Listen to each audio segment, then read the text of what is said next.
Hey guys, my name is Jeff Gerlitz, and I want to make this video to talk about an episode I went through back in 2016 that lasted for 4 months. That was absolutely terrifying, and I had really no one to turn to. I was going to doctors, I was in and out of emergency room visits, I was turning to my parents and friends, and no one seemed to be able to help me and cause and reduce my symptoms that I was feeling. And I wanted to make this video to hopefully, if you're going through something that's really scary, you're having anxiety and you're under stress and you're having physical symptoms and you're just petrified, I was wanted to make this video in hopes to possibly reduce some of your worrying and let you know it's probably going to be okay and things like that. So first off, my name is Jeff Gerlitz again.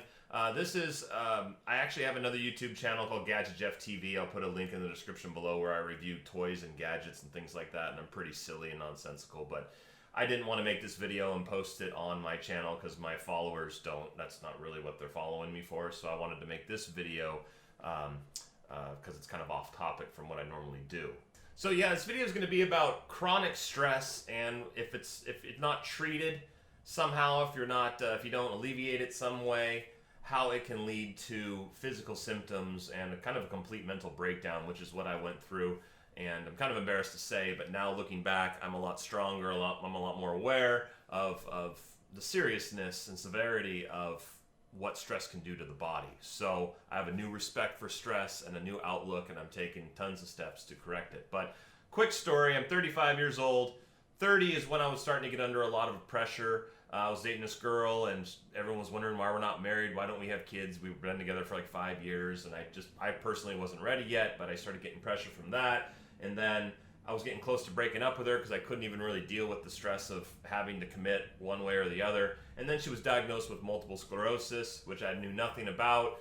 And so for the next year, I didn't want to just break up with her and dump her after she's diagnosed, even though I was getting close to leaving her before, just because it wasn't right. I didn't want to do that just because she was recently diagnosed. I didn't want to be that kind of guy. So I stayed with her for another year, and we were going to these workshops on getting to know your disease, and it was terrifying. I'm a worrier in life anyways, and I saw how shitty it could really get with MS, and everyone's like, well, are you ready to be a caretaker now? You know, you're going to be bathing her and dressing her and all this shit, and I couldn't take it. So I started drinking more, and kind of slipping into depression and anxiety. And then my cat, who I love, was diagnosed with FIV, which is feline AIDS. And it was just one thing after another. My mom's health was kind of deteriorating, and then all of a sudden I worked for myself online selling things, and a business that I had exploded overnight. I was selling this Christmas product, and right around November, before the Christmas season started, it just exploded. And I was making lots of money, which was awesome, but I was the only one in charge of fulfilling orders, answering emails, handling returns, taxes, and everything. And it was just overwhelming. And so it was just one thing after another. I was under constant stress. I wasn't eating right. I was eating Wendy's every night, having smoothies because I didn't have time to cook because I was working 16, 18-hour days with no sleep, and it wasn't a healthy lifestyle. No exercise, no real playtime. And like I said, I was drinking more often and partying a little bit more, using cocaine once in a while, and using marijuana, sometimes Molly, and just wasn't a healthy way to be treating my body. And I remember February 11th, 2016 is when I first started getting physical symptoms, and this is what started a 4-month onset of this episode that I wanted to talk to you about on this video, and why I was making this video. But I went to this friend's birthday party, ended up drinking a lot, smoking weed, just ran my system down, right? And I was already an anxious, wired guy.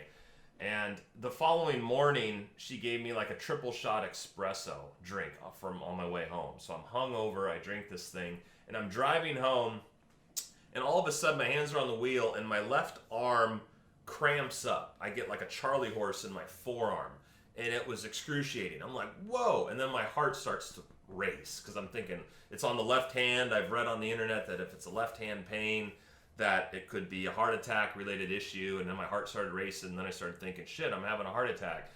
So I ran to the emergency room, ran in, I was sweating, I'm thinking I'm dying, you know, so they got me in quickly, got me on the gurney and started running all these tests, and they got the results back like instantly, and everything checked out fine. You know, they did like a like 10 different tests and measured my heart, just blood work, just did everything, because they wanted to see if it was something was really happening. Was I having a stroke or a heart attack? Everything checked out fine. So I left the hospital thinking, oh, I'm good to go. Then I went home, and I remember that night my big toe, while I'm laying in bed, started twitching uncontrollably just for like an hour. And I'm like, this is new. This has never happened before. In long story short, I could just keep talking about this stuff, but every day I started getting new symptoms, and I didn't know what to make of it. I'm thinking, what's going on? I started getting blurred vision where, when you start crying or you get close to crying, your ears, your eyes get all filled with water. You get blurred vision. I started getting that where I couldn't see. And then I started getting dizziness where I had to hold on to the walls when I was walking in my apartment because felt like I was going to fall over. So I was back to the emergency room thinking something ain't right. And then again, all the tests came back perfect. So, over the course of 4 months, I developed about 26 to 30 different symptoms ranging from muscle twitching, fingers twitching, forearm pain, dizziness, weird bowel issues where I'd have diarrhea, just every symptom I can imagine. Lower back pain. I thought I had some neurological disease like my ex-girlfriend did, multiple sclerosis. So I went to a doctor, a neurologist, and he ran some tests, and he immediately took a physical exam and put his clipboard down, and he was like, you don't have MS, you don't have ALS, you don't have any of these nasty neurological diseases, you just have anxiety. And I wanted to take his word for it, but I couldn't believe that anxiety could cause this many symptoms. Because when you read about physical symptoms on anxiety, if you Google it, you see that they normally talk about, a racing heart, maybe a little palmy, sweaty hands. But I was having all these other symptoms. So I was having, like I said, pain, ocular migraines where I'd get vision disturbances where it looked like strobing lights, and, I didn't know what to make of it.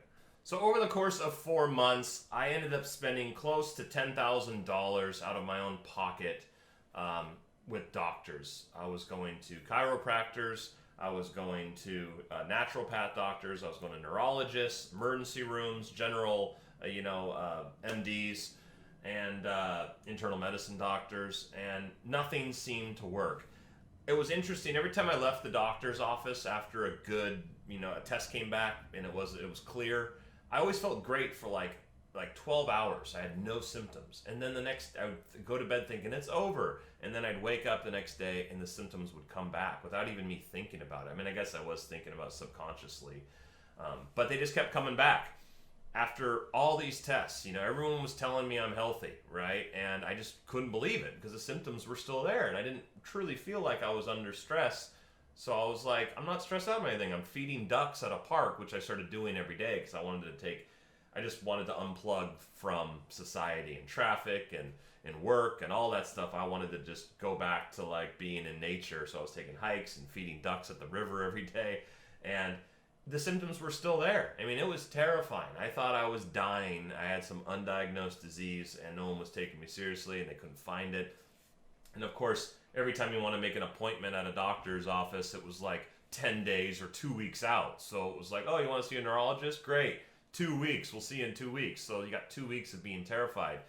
And looking back, I've realized you never want to Google your symptoms. Almost everyone that makes an anxiety, topic, video on YouTube talks about don't Google your symptoms. They're 100% true. I was Googling everything. I'd feel like an electrical, twitch in my biceps. So I'd, Google electrical twitch in bicep, and it would be oh, you could have, be a little dehydrated, or it could be cancer, So it was my mind would go towards, it's cancer. I got cancer. So that was one of the symptoms I started thinking. My lower back pain, it could be, you just didn't sleep right, or it could be, cancer. So I've learned, stay away from Google. I think if I wasn't Googling my symptoms over this 4-month episode, that it probably would have went away a lot sooner. But I was actually reading them, and then I would manifest after I've read what the symptoms could be for this. My mind was so powerful, it was creating physical symptoms of what I read.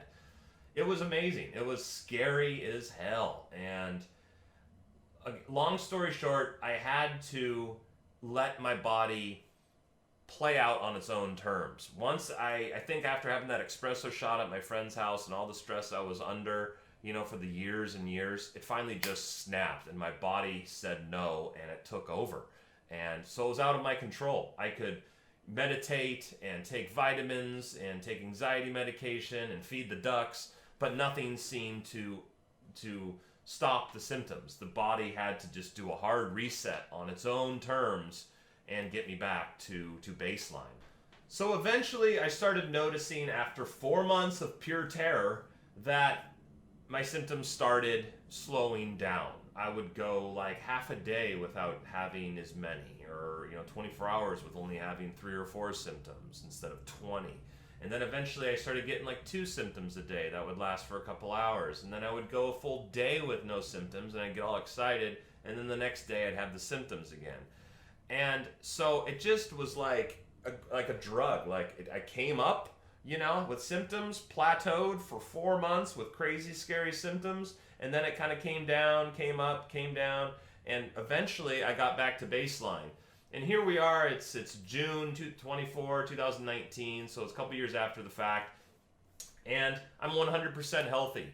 I'm looking back, that was just a scary part of my life that made me realize how severe stress, ongoing chronic stress what it can do to the body, what it can do to you, and it can just take over if you push it hard enough. Everyone has a breaking point, and I hit my breaking point. So I've since then have adapted a lot new, better, healthy lifestyle. I've cut down on drinking like 95%. I still socially have 1 or 2 drinks on the weekends with friends, but I've learned to, do it in moderation. No more real drug use, just because drugs are kind of weak anyways. I'm 35, I've done drugs. I always thought drugs were more fun in my 20s, maybe because I was younger, but I also think the quality of drugs were better. But anyways, that's for a different video.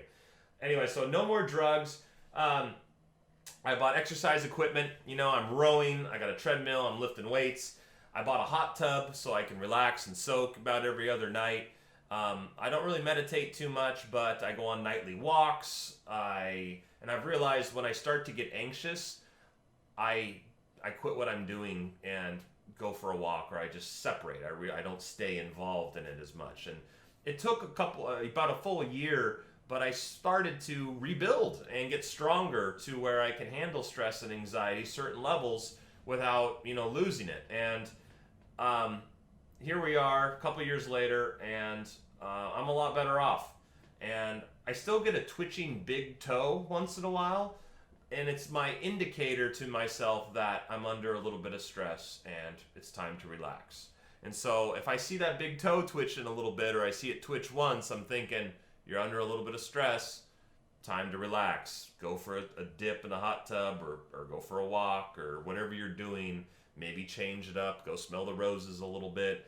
And it seems to be working great. So in closing to this video, I hope it helps some people out there. If you're going through an episode right now, I just wanted to make this video to help you realize that stress can do these things to your body without your control. Stress can, and anxiety can cause an abundance of physical symptoms, like hundreds, okay? And I've realized that MS and ALS and those nasty neurological diseases don't happen this quickly or in this order. And if you go and spend the money and talk to these professionals, believe them.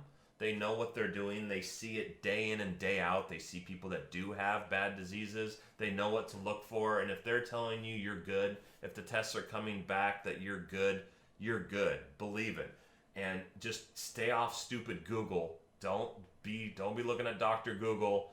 Don't read any of that shit. Just go for a walk, take steps to calm down, and realize you probably have an anxiety issue. I recently got on an anti-anxiety called Buspar, and it's been about a month, and I actually think it's working greatly. It's just taking the edge off. It makes me where if I'm worried about something, it doesn't ruin my day, or it just keeps me from thinking about it continuously. It just takes the edge off, where I'm like, I'm worried about it, but I'm like, why worry until there's something to worry about, where before it would just, I'd go down thinking, that's it, this is over, I'm dying, or that person's dying, or, whatever. It was the end of the world kind of stuff. So I hope this video has helped you guys, and yeah, if you're going through something like this, believe me, I've been there, and it's terrifying, and you'll be okay. Just realize anxiety and stress can cause these things, and it might just have to play out on its own terms. So I will be back with another topic. If you'd like to check out my other channel or review toys and gadgets, I'll put a link in the description below. Hope you all have a good one. See ya.